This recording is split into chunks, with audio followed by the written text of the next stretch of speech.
नमस्कार। आज हम एक ऐसी जगह की पड़ताल करने वाले हैं जो जितनी खूबसूरत है उतनी ही रहस्यमय भी है। रूपकुंड झील, जिसे लोग कंकालों की झील भी कहते हैं। हाँ, उत्तराखंड के गढ़वाल हिमालय में, सोचिए करीब 5000 मीटर की ऊंचाई पर। बिल्कुल। और हमारे पास जो भी जानकारी है उसके आधार पर देखें तो ये कहानी शुरू होती है 1942 से, जब एक ब्रिटिश फॉरेस्ट रेंजर को इस बर्फीली झील के किनारे सैकड़ों कंकाल मिलते हैं, बिखरे हुए। जी, और तब से ये एक गुत्थी बनी हुई है। तो क्या राज है यहाँ? चलिए आज इसी पर थोड़ी गहराई से बात करते हैं। शुरू में तो कई थ्योरीज थी। किसी ने कहा द्वितीय विश्व युद्ध के जापानी सैनिक हैं जो रास्ता भटक गए। हाँ, या कोई तिब्बती व्यापारी हो शायद। या शायद कोई बीमारी फैली हो या कोई हादसा हुआ हो। पर जब जांच हुई तो पता चला कि ये कंकाल तो बहुत पुराने हैं। सही, करीब 9वीं शताब्दी के, आज से लगभग 1200 साल पुराने। हाँ, और यहीं से कहानी और ज्यादा पेचीदा हो जाती है। 2019 में एक जेनेटिक स्टडी हुई है ना। जी हाँ, बिल्कुल। और उस स्टडी ने तो सबको चौंका ही दिया। पता चला कि वहां सिर्फ एक नहीं बल्कि 2 बिल्कुल अलग अलग ग्रुप्स के लोगों के कंकाल हैं। 2 ग्रुप्स? अच्छा। हाँ, एक ग्रुप तो था दक्षिण एशिया का, जो करीब 800 ईस्वी का था, 9वीं सदी वाला। ठीक है, ये तो समझ आता है, शायद भारतीय तीर्थयात्रियों। हाँ, पर जो दूसरा ग्रुप था वो सच में हैरान करने वाला है। वो लोग पूर्वी भूमध्य सागर के इलाके से थे। क्या? भूमध्य सागर ग्रीस या क्रेते? हाँ, शायद वहीं से। और ये और भी अजीब बात है कि ये कंकाल लगभग 1800 ईस्वी के आसपास के हैं। एक मिनट, एक ग्रुप 9वीं सदी का भारत से और दूसरा करीब 1000 साल बाद 19वीं सदी का यूरोप के पास से। बिल्कुल, एक ही जगह पर। ये तो अविश्वसनीय है।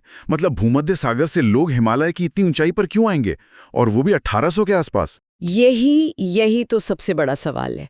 स्टडी ये तो बताती है कि दोनों के जीन्स अलग थे, यहाँ तक कि खान पान भी अलग था। पर ये भूमध्य सागरी लोग वहाँ क्यों थे, कैसे पहुंचे, इसका कोई साफ जवाब नहीं मिला। क्या वो भी तीर्थयात्री थे? लगता तो नहीं। उनके साथ कोई स्थानीय गाइड या सामान ढोने वाले लोग होने के सबूत नहीं मिले हैं, जैसा कि तीर्थयात्राओं में होता है। ये एक अलग ही पहेली है। अच्छा, और इनकी मौत कैसे हुई, क्या पता चला? चोटों के निशान देखे गए, खासकर खोपड़ी और कंधों पर। हाँ। ऐसा लगता है कि ऊपर से कोई भारी गोल चीजें उन पर गिरी थी, बहुत तेजी से। भारी गोल चीजें? जैसे ओले, बड़े वाले? हाँ, वैज्ञानिक अंदाजा यही है कि शायद क्रिकेट बॉल जितने बड़े या उससे भी बड़े ओले गिरे होंगे। एक भयानक ओलावृष्टि हुई होगी। बाप रे, क्रिकेट बॉल जितने बड़े ओले! ये तो जानलेवा ही होंगे। बिल्कुल। और कमाल की बात यह है कि वहाँ की जो स्थानीय लोक कथा है ना, हाँ।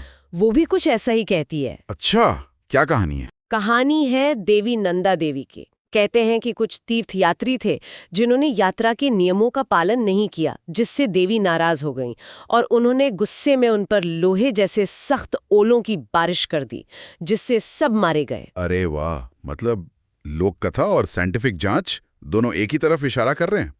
कम से कम 9वीं सदी वाले समूह के लिए तो ये फिट बैठता है। हाँ, काफी हद तक। और आपने नंदा देवी का जिक्र किया, तो इस जगह का नंदा देवी राजजात यात्रा से भी तो गहरा कनेक्शन है ना, जो हर 12 साल में होती है। बिल्कुल बिल्कुल, ये बहुत महत्वपूर्ण यात्रा मानी जाती है। और माना जाता है कि जो 9वीं सदी के दक्षिण एशियाई लोग थे वो शायद इसी यात्रा पर होमकुंड जा रहे होंगे और रास्ते में ही इस भयानक ओलावृष्टि का शिकार हो गए। लेकिन फिर वो 1800 ईस्वी वाले भूमध्य सागरीय लोग, उनका इस यात्रा से क्या लेना देना? वही तो, उनका इस यात्रा से कोई सीधा लिंक नजर नहीं आता। वो क्यों आए, कैसे मरे, ये अब भी रहस्य है। हो सकता है उनके साथ भी वैसी ही घटना हुई हो, पर सदियों बाद। सच में अजीब है। और जाहिर है इतनी ऊंचाई पर मौसम तो वैसे ही बहुत खतरनाक रहता होगा। झील भी ज्यादातर जमी रहती होगी। हाँ बिल्कुल, ज्यादातर साल तो झील जमी रहती है। कंकाल तभी दिखाई देते हैं जब गर्मियां आती हैं और थोड़ी बर्फ पिघलती है। और इतनी ऊंचाई और कठोर मौसम के कारण आप समझ सकते हैं वहां पहुंचना कितना मुश्किल है। हाँ, मैंने सुना है रूपकुंड ट्रैक भारत के सबसे मुश्किल ट्रैक्स में से एक है। जी हाँ, लोहा जंग से शुरू होता है, फिर बेदनी बुगिराल जैसे खूबसूरत लेकिन दुर्गम घास के मैदानों से गुजरता है, फिर भगवा बासा। काफी चुनौतीपूर्ण रास्ता है। तो शायद इस दुर्गमता ने भी उन घटनाओं में कोई भूमिका निभाई हो, लोग फंस गए हों। हो सकता है, ये भी एक फैक्टर हो सकता है। तो अगर हम सारी बातों को समेटें, हाँ। हमारे पास एक बहुत ऊंची बर्फीली झील है। हाँ। सैकड़ों कंकाल हैं। हाँ। जो 2 अलग अलग टाइम पीरियड के हैं। 9वीं सदी और 19वीं सदी, और 2 अलग-अलग महाद्वीपों से, एशिया और यूरोप के पास से। जिनकी मौत का कारण शायद भयानक ओलावृष्टि थी। जी, और एक प्राचीन देवी के लोक कथा भी है जो उस घटना से जुड़ती है। सही कहा। यहाँ इतिहास, विज्ञान और लोक कथाएं मतलब एक बहुत ही अनोखे तरीके से मिलती हैं। और खासकर वो भूमध्य सागरीय लोग, उनका सदियों पहले इतनी मुश्किल, इतनी दूर जगह पर पहुंचना, ये अपने आप में एक बड़ा सवाल है। हाँ, ये हमें सोचने पर मजबूर करता है कि शायद पुराने जमाने में लोगों का आना जाना, उनके रास्ते, उनके कनेक्शंस हमारी आज की सोच से कहीं ज्यादा फैले हुए और जटिल थे। बिल्कुल, शायद ऐसे रास्ते या वजहें थीं जिनके बारे में हम आज जानते ही नहीं। अंत में मैं बस यही सोच रहा हूं कि एक ऐसी दुर्गम खतरनाक जगह पर, सदियों के फासले पर, 2 बिल्कुल अलग संस्कृतियों के लोग, उनके साथ एक जैसी भयानक घटना हुई।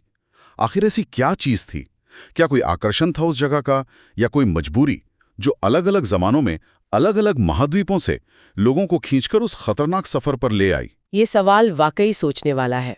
इसका जवाब शायद अभी भी उन बर्फीली वादियों में कहीं दबा हो।